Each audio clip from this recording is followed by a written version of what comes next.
Hi, folks. I'm Father Joe Grimaldi. You can call me Joe, and I'd like to welcome you to my podcast. But now, here's our host and friend, Ken Calvert.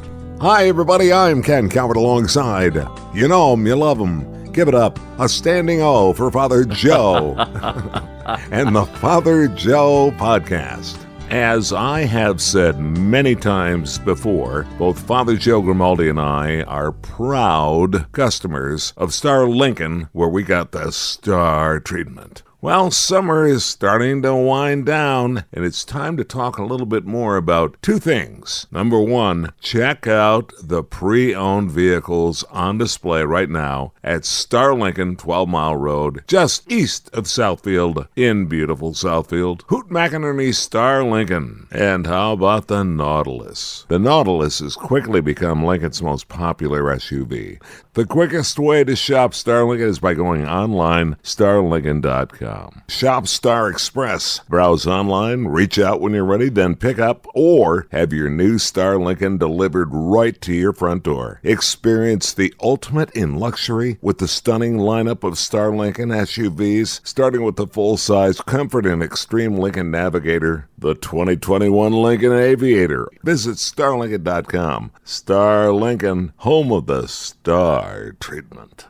Happy birthday to you, happy birthday to you, happy birthday, dear Father Joe. Happy birthday to you. Well, you know what, I hate to remind you this, but you were also had a birthday about 2 days before. And you know what, Ken Calvert, he's 70 going on 32. That's right. So there. Nailed it. And as I like to tell people in the rock and roll world, I will always be and remain younger than Mick Jagger, Keith Richards, and Paul McCartney, Elton John, and I could go on forever. Well, what a goal. What a goal. And I'm younger than Father Joe Grimaldi, but not by much. 11 years? Yeah. Well, listen, we've been trying to get this podcast going now for almost 6 hours, and I will let you in on a little secret. Father Joe, and he can't, and I understand why, but he will not turn off his phone while we're doing these podcasts. And on occasion, you may notice an edit or two, or maybe not. That's how skilled I am with a knife when it comes to tape. Thank God for Ken. Go ahead. Long story short, in a matter of about 30 minutes, Father Joe has had two very, very important people in his life check in and wish him a very happy birthday, which is great. So on behalf of all of the people on the other side of the speakers, I'm sure you right now are thinking, oh, happy birthday, Father Joe, and good for you. How do you feel today on your birthday, sir? I couldn't be better. You've seen a lot, although, in your years. I have. All right, let's go through this a little bit now. We know basically a lot of your backstory. Sure. Now, let me ask you this. Have you ever, in your life, but moreover as you're almost 60 years, 62 years, in a vocation, a Christian brother, and then a Catholic priest, have you ever seen a year like 2020? Not exactly the same, no, not at all. It's been quite the year because we're not used to being enclosed and masked and forbidden to enter large areas where there are lots of people. We're just not used to it. Well, I've never experienced that before. This is the first time for me, anyway, for the pandemic. It's been a sad one, but I think this too shall pass. That's what I'm hoping. Yeah, I like your positive attitude because I think that's the only way that we're going to eventually get through this thing is just doing our due diligence and doing what we can to do the right thing.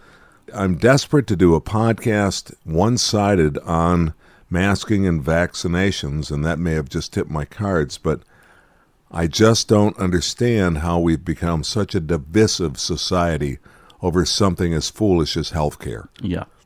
This one has got me baffled beyond belief. But what people are willing to do right now to stand up for their rights to either wear the mask, not wear the mask, get vaccinated, not get vaccinated, my brain is not capable of absorbing enough information to be sage about this. Well, you're not alone. Okay, Ken, I know. How is it affecting things at the church? Because I know at one point we got from masking and social distancing to going totally online, going back to small crowds with masks and sanitation and distancing. And now I'm noticing that there are signs back up at the entrance to the church saying masks are encouraged. Yeah, we better emphasize that word encouraged, because some people only remember that we're forced to wear masks, and that's not true yet. And I don't know if it is going to happen, but not yet anyway. The thing is this, that many people, well, I would say about a third or so, even less than a third, are wearing the mask. And of course, that's because the diocese wants to encourage people to wear the mask and also keep the distance, the social distancing. When you think about those people that go into a hospital and die in 2 days, you can't help but say, I better be very careful because of age, but because of sickness and because of whatever else, they're going to do everything possible to avoid getting sick. I do everything in my power to protect myself because, you know what, I like living too much, and I don't want to spend ever, even if I come out the other side. Yeah, I don't blame you. I don't want to be a long hauler. Yeah. I don't want to be in the hospital for a month, and I just don't want any of that.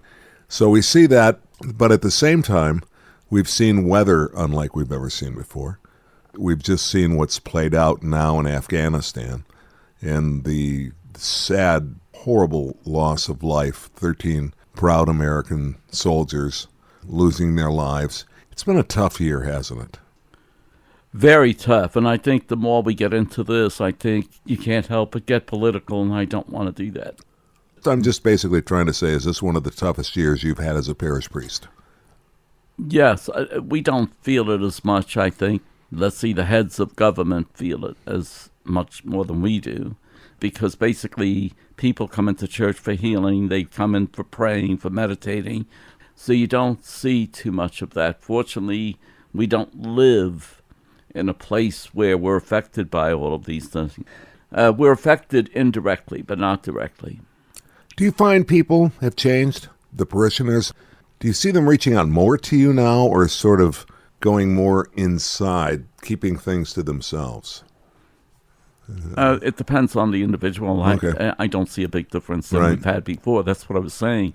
They come in, we have the worship service, the Mass, and then you may or may not see them after that. Now, what they say in between these services, usually it's upbeat, it's usually uplifting. They don't concentrate, which is good. They don't concentrate on the evil that surrounds us. But I know what you're saying. I think it's a horrible thing that's happening in so many different ways, whether it was weather, whether it was Afghanistan, whether it was getting Americans out of there in time, and all of these other things. Yeah, there has just been so many things put on. We've really had a lot of things placed on our platters that matters. And so it's been a heavy lift for this past 13, 14 months. And you have managed to keep such a nice, calm, peaceful spirit and joy about you, which is the reason why I love working alongside you. What was one of the happiest moments you remember as Father Joe Grimaldi? Well, being able to celebrate Mass, being able to speak to a congregation, be able to do a wedding, even a funeral for that matter, because in a funeral you try to bring peace to those people who are hurting and deeply hurting because they miss their loved ones. The baptism, the new life that's presented to us, these are wonderful experiences for any priest. I don't regret the 31 years I had as a brother, because there we educated a certain age group. But I think once you're dealing with the priesthood, you deal from birth until death. So it's the whole gamut of life. Whereas with high school, it's between ages 13 and 18, more or less. So it's a whole different situation. But both are very valuable experiences, good experiences. I can't say enough about them. Was your ordination one of the happiest days of your life? Yes, it had to be, sure. Yeah. You answered rather quickly, no doubt. Yeah, I would think so. It just brought a huge smile to my face. Yeah, of course. I can only imagine. How old were you when you were ordained? 50. 50 years old. Mm-hmm. Right on 50, right? Right on 50. Well, because it was the year 1990. Yeah. So. Wow. Yeah. Unbelievable. A lot of things match up with Father Joe Grimaldi that I find fascinating. What was one of the hardest times you went through? Well, the scandals, I suppose, if you look at that. The other thing is, as I mentioned briefly, people that you have worked with and married getting divorces, they break up, and that affects us, believe it or not. If you're working with them beforehand and then find it just never lasted. The scandals, of course, affected everybody, because if you remember, there was a time during lunch hour where the priest would go out and interact with the little kids. Well, after that, he would stay inside, or if he did go out, he would have several parents surround him so that they could see what was happening, because children don't know. They just like to put their arms around the legs of the priest and, this type of thing. And they're just like they would do with their dads or, older brothers and things like that. But today you can't do that anymore. You just can't. Okay, it's forbidden because it's easily misinterpreted, and what happens as a result. So yeah, I remember as a kid, grade school, Father Wilk would come in and he would do a preemptive candy drop with the teacher, okay? Yeah. So he would come in and he would just say hello to all of the kids, and then he would say, is everybody being good? Usually at the beginning of the year and maybe the end of the year. But anyway, he would then walk away, and Sister Catherine Mary would say, you didn't realize this, but what Father did is he brought in a big surprise for all of you, and there'd be like 40 Tootsie Rolls. She would hand them all out, but we couldn't have them until we got home and ask our parents when we could eat them. But, just stuff like that. Not anymore. So I waxed poetic as well with that. So the ordination was huge. Sure it was. And I want to stay on a positive side. Of all the things that you do as a priest, you obviously enjoy most saying Mass, right? I do. What would be second to that?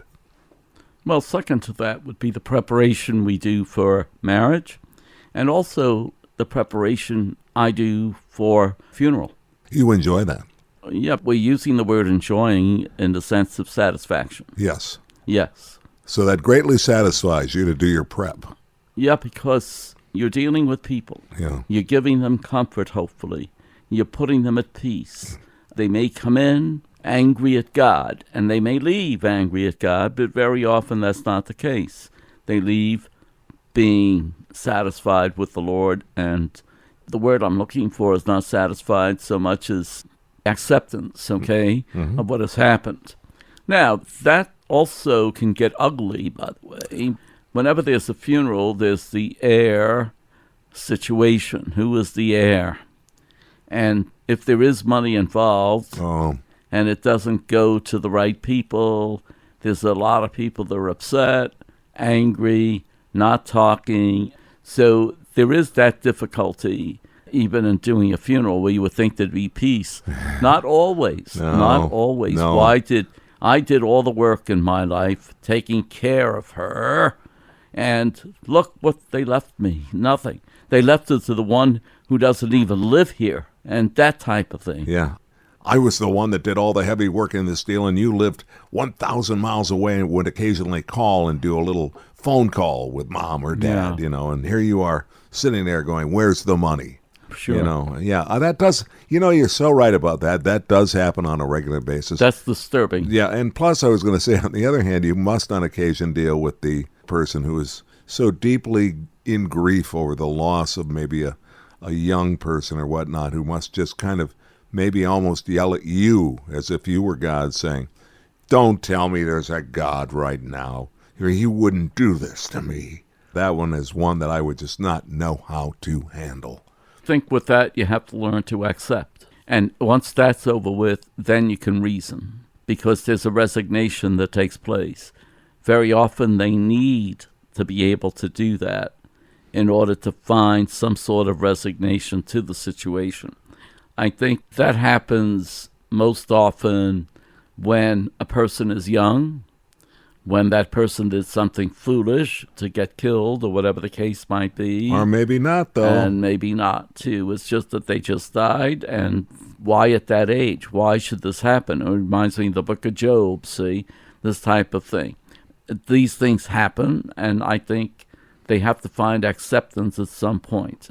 I don't even want to get into the psychology of it. It is most complicated because a lot of it reflects the individual himself or herself and what they did or didn't do in the lifetime of the individual who died. So, and as I say, that's the psychological issue. I don't even want to get into that. Okay. But that's why I say it's a very, very complicated situation. But the essential thing, I think, is to try to find peace. They need to find peace. There's no way they're going to get over this if they just let it go and walk away.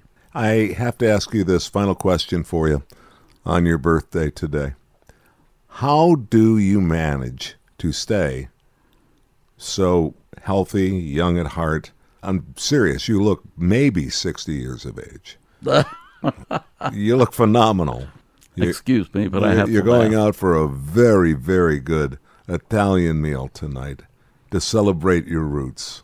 But share the secret of your success with all of us. I wish there were a secret. I wish I was doing something special. I'm not. The thing is this. I think whether it's genes or whether it is the way of life or whether it is, I don't know. I can't explain it. A lot of people say, wow, you look so great. And yet my body is falling apart. I've had 2 open hearts. I've had cancer, all of these things. But I look at it this way, that even those illnesses, once they're taken care of, you have to maintain the speed that you are used to and move forward with that speed.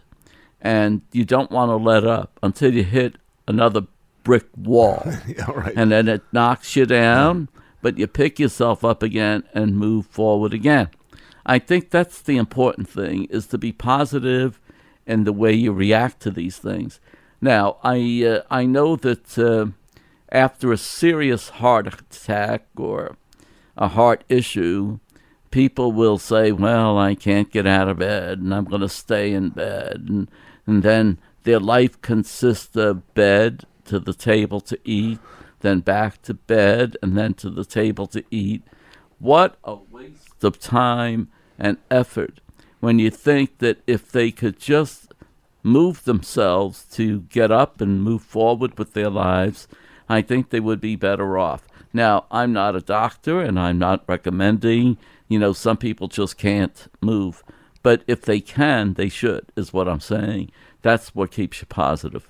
I wish I was allowed to play music on these podcasts, because right now, following your prayer, I would gladly wish I could play That's Life by Old Blue Eyes, Frank Sinatra. The good old Pick Frank. myself up again and get back in that race. That's life.